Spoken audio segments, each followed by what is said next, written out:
Pada tanggal 24 April tahun 1961, Presiden Soekarno berkunjung ke Amerika Serikat pukul 10 pagi. Pesawat Pan Am yang membawa rombongan Soekarno mendarat. Presiden Kennedy menerima secara langsung kedatangan Soekarno dengan upacara penyambutan. Pertemuan itu dilanjutkan ke Washington untuk mengadakan pembicaraan informal. Turut mendampingi Presiden Soekarno adalah Wakil Perdana Menteri pertama Johannes Lemina, Menteri Luar Negeri Subandrio, dan Duta Besar Zairin Zein. Setibanya di Gedung Putih, Presiden Kennedy membuka pembicaraan. Nota percakapan antara Kennedy dan Soekarno termuat dalam Arsip Foreign Relationship of the United States 1961 sampai 1963, volume 23, Southeast Asia, dokumen nomor 172. Mengapa Anda menginginkan Irian Barat? Tanya Kennedy sembari menjelaskan bahwa orang Papua yang beras Melanesia berbeda dengan orang Indonesia pada umumnya, yaitu Melayu Mongoloid. Kennedy juga mengingatkan, uang yang dikeluarkan oleh pemerintah Belanda untuk mengelola wilayah tersebut lebih banyak daripada hasil yang didapatkan. Wilayah tersebut adalah wilayah bagian negara kami. Irian Barat harus segera dilepaskan, ujar Soekarno. Tetapi orang Papua itu rasnya berbeda, sanggah Kennedy. Soekarno membalasnya dengan mengurai analogi. Apakah rakyat Amerika semuanya ras kulit putih? Tanya Soekarno.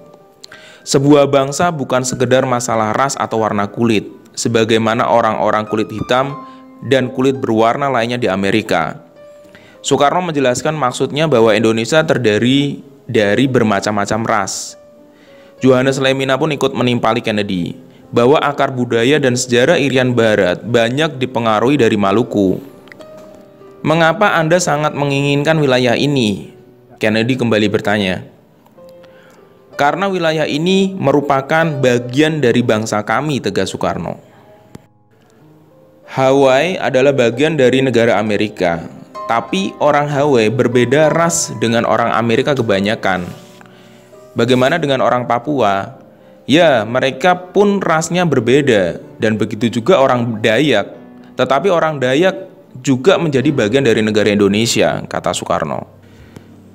Pada kesempatan itu, Kennedy juga mengkonfirmasi pandangan Menteri Luar Negeri Belanda, Joseph Luns, yang menganggap Indonesia akan mengancam wilayah timur dari Irian Barat.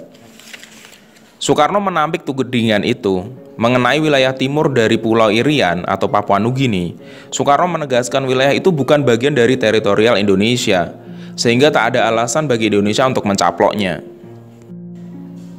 Kennedy tampaknya memahami tuntutan Indonesia atas klaim wilayah Irian Barat. Namun kepada Soekarno, dia menjelaskan atau menekankan suatu hal, masalah Irian Barat akan menjadi rumit dan sukar penyelesaiannya apabila terjadi aksi militer di Irian Barat. Kendati tiada kesepakatan soal Irian Barat, kedua presiden tersebut pada prinsipnya setuju untuk menolak politik kolonialisme. Pembicaraan pun bergeser ke arah topik lain seputar komunisme di Asia Tenggara dan Indonesia. Presiden Kennedy juga menawarkan tim ekonominya untuk membantu program pembangunan semesta Indonesia berjangka 8 tahunan. Menurut sejarawan Baskoro Tuluswardoyo, Kennedy mengisyaratkan bahwa dia memiliki kepentingan pribadi untuk memastikan konflik Irian Barat berakhir dengan penyelesaian yang baik. Terjadinya suatu perang lokal akan dapat membahayakan kepentingan Amerika di kawasan Asia Pasifik.